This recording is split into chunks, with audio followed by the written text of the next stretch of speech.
Hey, what's going on guys, it's Bagas here and welcome to the big project that I've been alluding to for almost a year.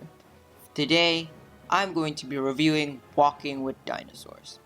Now, I do want to say before I begin that this is purely my opinion and I am not a professional. I'm just a guy who really loves dinosaur documentaries. Also, I won't be mentioning any of the scientific inaccuracies within the series as a criticism, because for one, many other people have already done that, and also I really wanted to focus more on the actual strengths of weaknesses unrelated to the science stuff. But I will mention them if they affect my overall experience watching the show.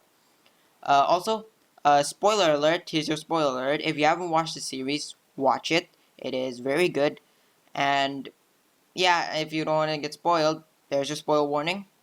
And yeah, we can go on to the actual review now. Walking with Dinosaurs was a documentary series consisting of 6 episodes, with the main premise being that each episode focuses on a different time period, and we see the lives of animals who live within those time periods, mainly dinosaurs.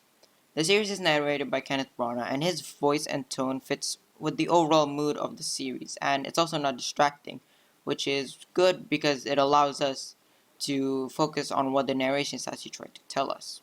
One reason Iguanodon are so successful is that they have developed a new way of tackling Cretaceous plants. The dinosaurs themselves are depicted using a combination of CGI and animatronics, following in the footsteps of Jurassic Park. And while you can definitely see a significant improvement in the later installments, the ones we see here are still pretty good and they still most definitely hold up to this day, 20 plus years later. Now, in order to go more in depth into the series, I'm going to go through each individual episode and give you a brief summary of what that episode is, and also talk about what I enjoyed and perhaps didn't enjoy about that particular episode. Starting with New Blood, this episode starts with us going back into the past for modern day, as we get an introduction to what this series is before sending us back to 220 million years ago in the late Triassic. The episode focuses on a bunch of different species, including Coelophysis, Poserius, Cynodonts, and Posasaurus, going about their daily lives in the dry season of the Triassic. But it also focuses on the rise of the dinosaurs as the dominant species. This episode perfectly sets up the tone of the series, and I really like the visual storytelling within the episode. Example being with the Coelophysis. At the beginning of the episode, we see one individual, but as the episode goes on, we see more and more of them show up, which shows us how the dinosaurs are truly taking over without us having to be told by the narration. Another example is with the Posasaurus. In the beginning of the episode, it's introduced with it hunting and killing a Placerius, depicting it as an unstoppable predator. But as we go through the episode, we see her grow weaker due to her injury and losing her territory to a rival, and by the end, being eaten by the dinosaurs that will replace her at the top of the food chain. Also, this episode has a scene where the Cynodonts eat their young in order to prevent the Coelophysis from eating them, and it truly showed that the series won't hold back in showing scenes like this. And it also sets the tone for future similar scenes like this. The episode ends with the arrival of a herd of Plateosaurs, which signifies the rule of the dinosaurs, alongside foreshadowing the Jurassic era and the herbivores within it. Overall, a good start to the series. Time of the Titans brings us to the Jurassic, where we open with a Diplodocus mother laying a clutch of eggs in the forest. We then fast forward to the eggs hatching and we see an Ornitholestes eating a baby. Throughout this episode, we mostly follow this clutch of baby Diplodocus, called a creche in the episode, as they grow and meet other herbivores like Stegosaurus and Brachiosaurus, alongside encountering a pair of Allosaurs in a canyon. During the middle of this episode, a forest fire ignites and we see the aftermath of the scorched bodies of dinosaurs, which again shows that the series won't hold back in showing how cruel nature can be. What I personally enjoyed was, oddly enough, the science stuff. I really like how the animals behave realistically, unlike some other documentaries, and they also depict symbiotic relationships, which were again cool that they included it. The other thing I enjoyed was the music, particularly the Brachiosaurus introduction scene.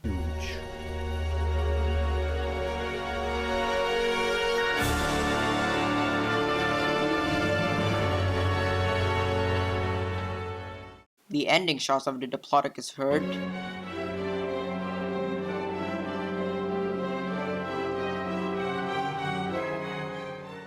And of course,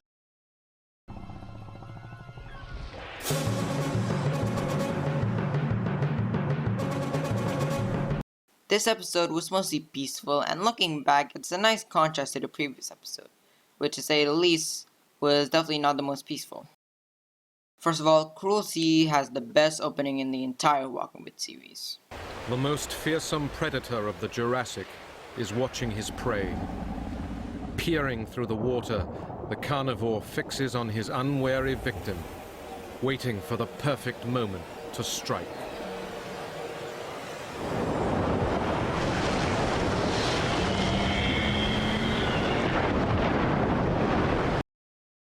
This episode takes us to what will be Europe, that in the Jurassic was a series of islands surrounded by the sea, and the episode focuses on the marine reptiles that existed in that time period, including Cryptoclydus, Ophthalmosaurus, and of course, the Liopleurodon.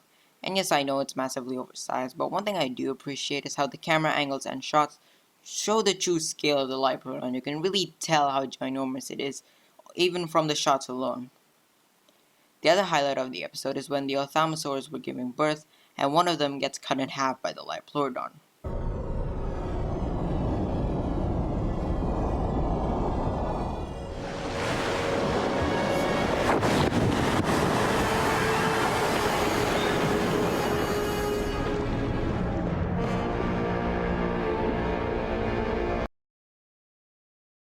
The episode also focuses on the dinosaurs who lived in the islands being Streptospondylus, and how they have to swim between these islands scavenging whatever the sea spits up, which at first, comes in the form of some turtles, and then also some Rhamphorhynchus shows up and they eat them too, but by the end of the episode, a Liopleurodon gets stranded in the beach after a massive storm tossed it into the beach, showing how even an apex predator doesn't stand a chance against the forces of nature.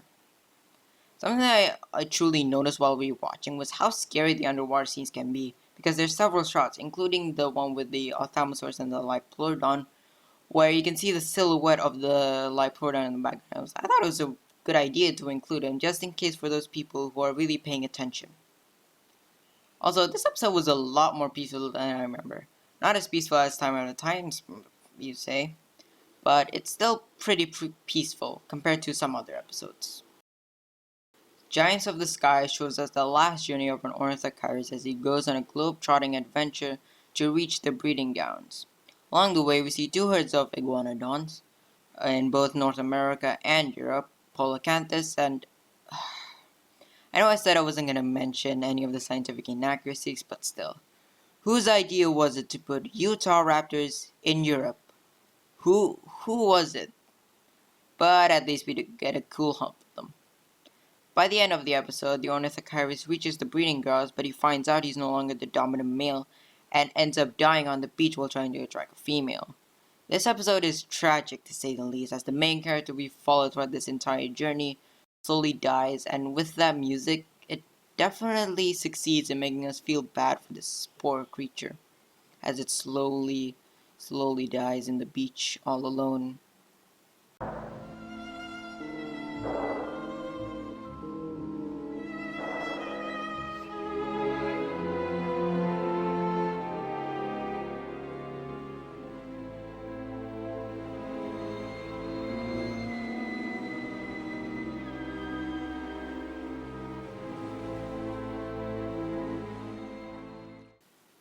Other than that, the aerial shots of the coast were breathtaking, and since the story was pretty simple, it helps us get immersed into it, and also made the death that much more memorable, which I thought was a definitely good decision, as that was the end goal of the episode that was set up during its beginning. Spirits of the Ice Forest depicts how dinosaurs would live in Antarctica, which back then wasn't covered in snow during the Cretaceous, but it still did have seasons, and this allowed the episode to show the contrast of life in the seasons. First in the summer, where everything is lush and plentiful, and we see a Lilianasaura clan, Kulasuchus, Erdomatobarosaurus, and Polar Allosaurus. Then later on, we see life in the winter, where it's slow and quiet, and I really enjoyed this contrast, and it shows how drastic life in the Antarctic can be. However, one criticism I do have is that we didn't get enough scenes during winter. We only experienced it for a couple of short minutes before going back to spring. And I feel that we should have gone more. But one thing that I found while we were watching was there was a sheer amount of practical effects, mainly during the Lilianasaurus scenes, which I found impressive, and it was really nice for them to include so much practical effects. This episode, out of all of them, could have really benefited from a longer runtime, so we could get more scenes in winter, but what we did get was still good, and I think the concept of Arctic dinosaurs in itself is already interesting enough, and this episode showcases that, even though I still think we could have gotten more. Death of a Dynasty mainly focuses on T-Rex, with the first scene being a T-Rex eating a small marsupial, Didelphodon, before proceeding to roar at the camera.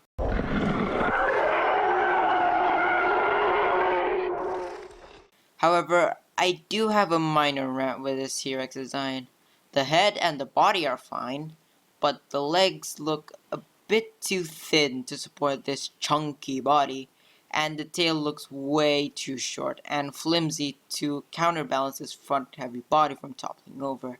I mean, the function of a dinosaur's tail is so that it acts as a counterbalance, and that tail does not look like it can do that to support this chunky body. The episode also focuses on other dinosaurs like Anatotitan, which gets brutally killed by the T-Rex, and also we get to see a Torosaurus jousting match, which ends up with one of them having their horn being cut off. The episode adopts a miserable tone as we see the land covered in ash and there's death all throughout the episode, which I guess explains the title of the episode. The T-Rex also has a clutch of babies, but at the end of the episode, after a deadly encounter with an Ankylosaurus, the mother T-Rex dies due to her injuries and her babies are left to witness the extinction event. And here's where my other problem with the episode rears its ugly head. We only get to see a shockwave followed by a blast from and maybe some molten rock falling on the ground, but I really wish we had gotten more scenes of the actual destruction. I mean, for God's sake, we didn't even get the meteorite impact. That's like the most important thing to include. However, the series does end proper with the transition to modern day, as we see what replaced the dinosaurs, and also we see their descendants, being the birds, flourishing all around the world. Overall, this episode was kind of disappointing for me. It's not necessarily bad, I wouldn't say any episode in the series is bad, but as the finale, I feel like I wanted more. But then again, this episode does complete what is an overall great series.